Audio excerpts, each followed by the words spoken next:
share what I have found here. I am a lover of Harriet Beecher Stowe. Just awesome, you know, Uncle Tom's Cabin, the whole Underground Railroad thing. It's fascinating. I have seen the this is the home site, the museum that they have now. These are actually home, so this was a safe house. Harriet Tubman was once in this house, and so yeah, it's a national monument. But check this out. Look at where I'm looking at it. It's on eBay. Look at that. Oh my gosh. I would just, wow. The Stowe home. Here we go. So it's up for a couple more days. And I'll get to these pictures. This is just amazing. Just amazing. So it has been taken apart, dismantled, but all of the parts, including the walls, they didn't just demolish it. They took them down. Even the dirt have been stored in crates, and they're in 2 semis, and they're looking for somebody to responsibly purchase it and restore it. Good morning. I'm trying to get the date. It is 7/21. 8/7. Let me show you what's going on. So that would be amazing. But yeah, this is how they dismantled it. This is the family.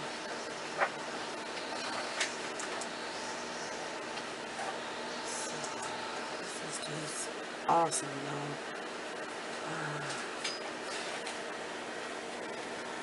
A little bit about it. It's been stored since 1997. So, this is just wow. The dirt and fragments between the balls have been saved for possible forensic analysis, which is, you know, that's rare because usually they just get rid of it or recycle it. But yeah, this is the home that her entire family lived in.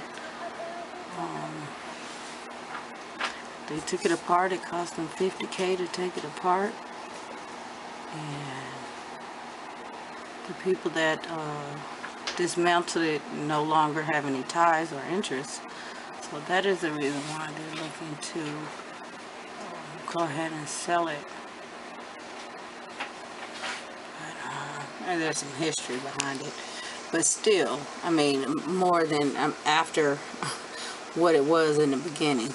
But this is like incredible. I'm going to take you back to something. And here we are.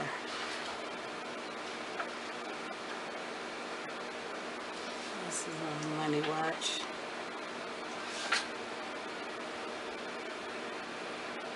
So, birthplace of the abolitionist.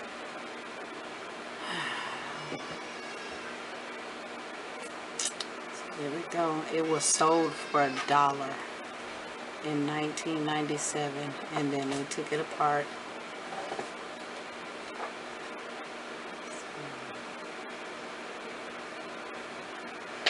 So, nobody, they offered parts to the Smithsonian, and they didn't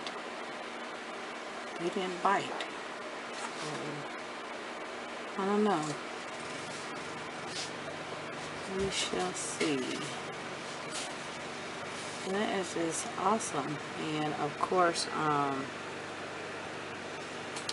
right now the Stowe where she lived as an adult. That is the home that I have seen as well, have toured. She lived next door as an adult, Harriet Beecher Stowe, next door to Mark Twain. And I have talked about this in other vlogs and told the kids. So it is just quite interesting. I'm just, you know, fascinated with her.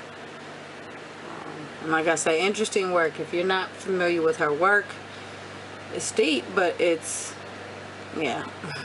It's one of those you have to, I think it's something that everybody should read at least once. Okay, this is something I can reread and reread and reread over and over again, but at least once in your lifetime. So it would be neat if it was reconstructed next to the Stowe Center. And I know there's not room, but that would be pretty neat. So, anywho, share with the kiddos, and yeah, I just thought I would share this with you all. Bye. That's what it do.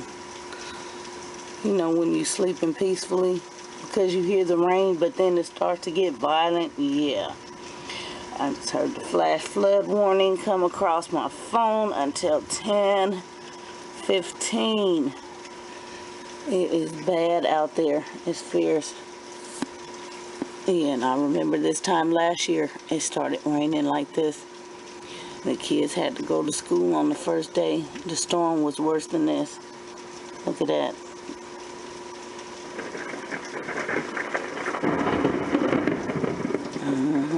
It's a beautiful thing, though.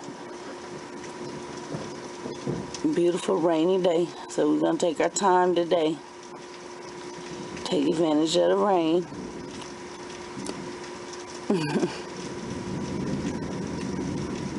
I've been hearing about everybody getting all this rain, and we haven't had much except for the rain I talked up the other day after the live chat, and here we go.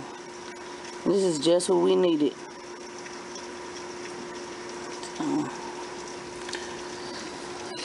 We need some. The yard needed to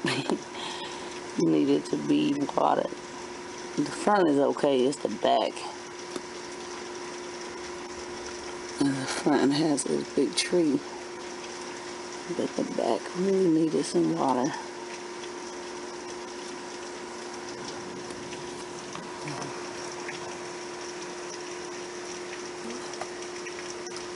Alright, y'all. Let me get in here and finish with my morning. So this is how I spent the morning.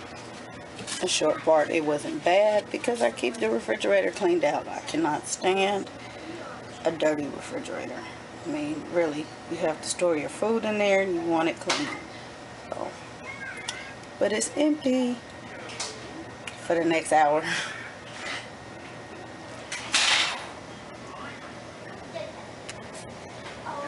So yeah, groceries are coming.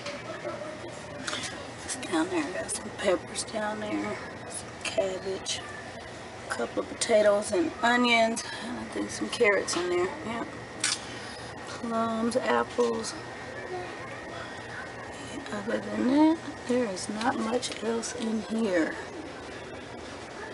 Vanilla almond milk is gone. So yeah. Water, we need some more water because that's just not gonna work. I don't know, I can drink this in an hour. So, clean fridge. And look at all that goodness. Let's empty those bags.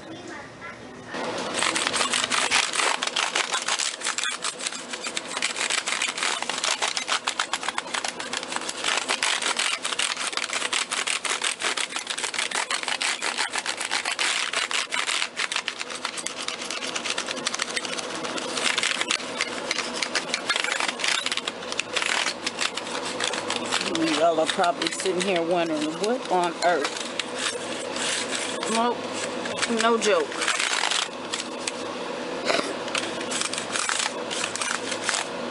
This is getting my nose going. Alright, so sit here and talk to you for a minute while I watch the mailman come up to the porch.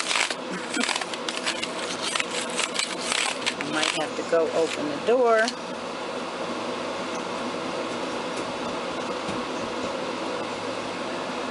I think I heard a knock. Alright, let me go open the door. Alright, so, yeah. It's that serious. Anywho. Oh, sitting here doing this. Oh, goodness. Got me to thinking, just talking to somebody not that long ago. And then we were talking about seasons. Today is actually the first day of fall. And so, the kids asked, was it going to be cold today? And I said, well, not likely that it will be cold, but yes, the climate is definitely going to change, which brings me to what I often hear a lot around this time, especially illness running rampant through the house and back to back, and you know, not knowing what's going on and how to get rid of it. Let me tell you guys, you know, if you follow us, I do vlog pretty frequently, and rarely, very rarely have you heard me tell you that we are sick. Okay? That's because we don't get sick. Okay? And it's not because we are taking, you know, oral preventatives or anything like that. We may get cold symptoms and really last no more than 24 hours, if even that. It just kind of goes away, just like that. I think probably for me, about every 5 years, I may get sick, and I can remember the last time, I think it was 2 years ago, and it was because I went out. I don't go out either. I stay out of the public, especially during cold and flu seasons. But I went out that weekend to the mall, and that's when I got sick. So, yeah, normally we don't get sick like that. I'm going to tell you guys why. When people say, you know, they don't know why they're sick or why the illness won't go away, and I asked them, how much time are you spending on the computer?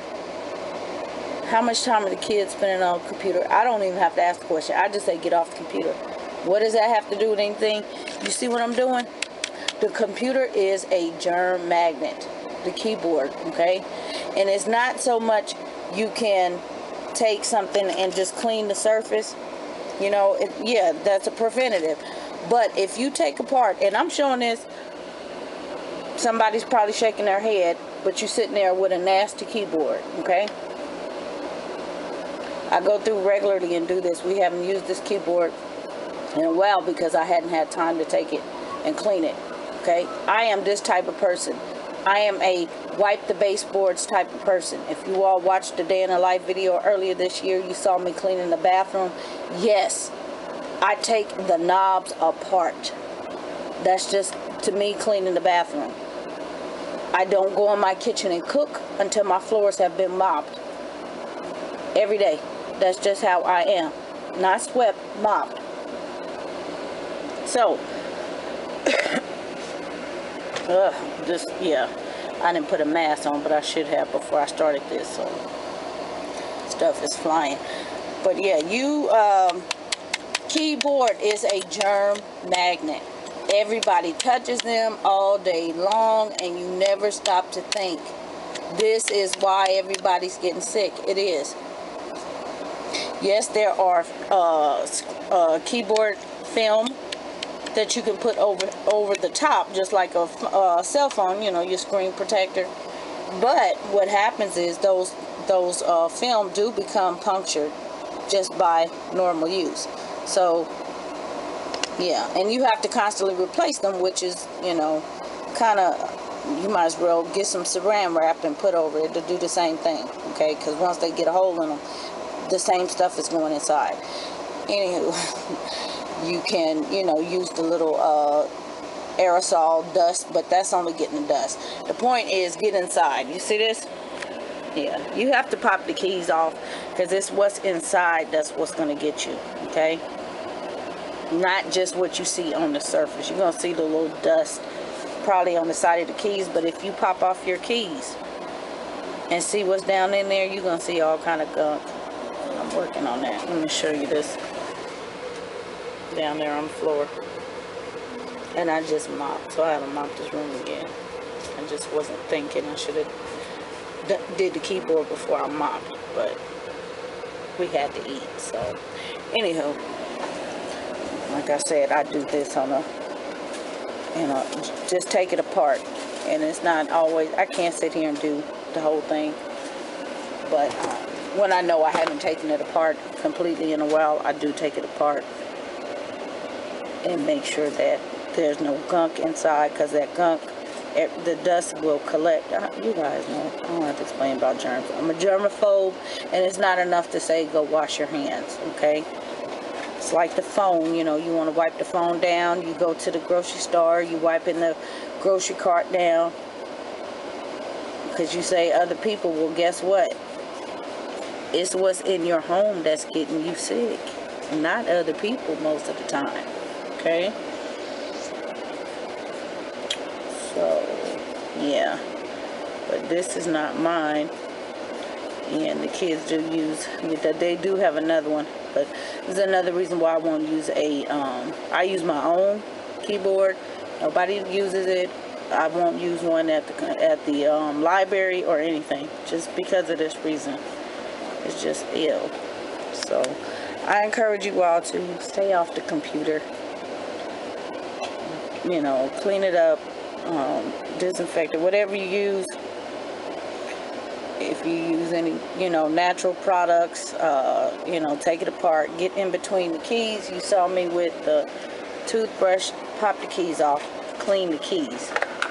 I don't think I have any that are, this one still got a little bit of stuff. That's just dust. But you're going to find gunk inside the keys. That one is clean. And then you can use a dryer sheet, and that'll just take away just normal dust. It may be a good idea to keep it covered with a towel, just to keep the normal dust off of it and things like that. But I guarantee you, if you have not ever taken your keyboard apart, you might want to throw it away.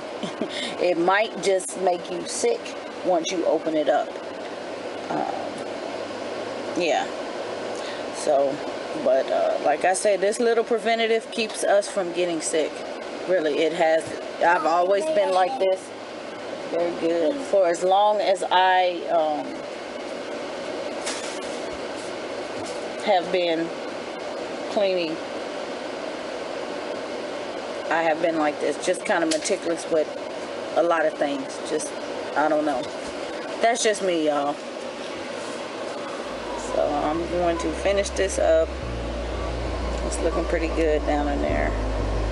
Save the little stuff, a little bit down in there. But yeah, let me know if you guys do this, if it was helpful. I don't know, this may be helpful. Like I said, it is something I do. You know, I'm the type that, yes, I will wipe it down after everybody uses it. After each person, I do that in the bathroom. When somebody comes out of the bathroom, I go clean the bathroom. I'm just like that. Hopefully it was helpful. Hopefully you all stay well this season. Peace.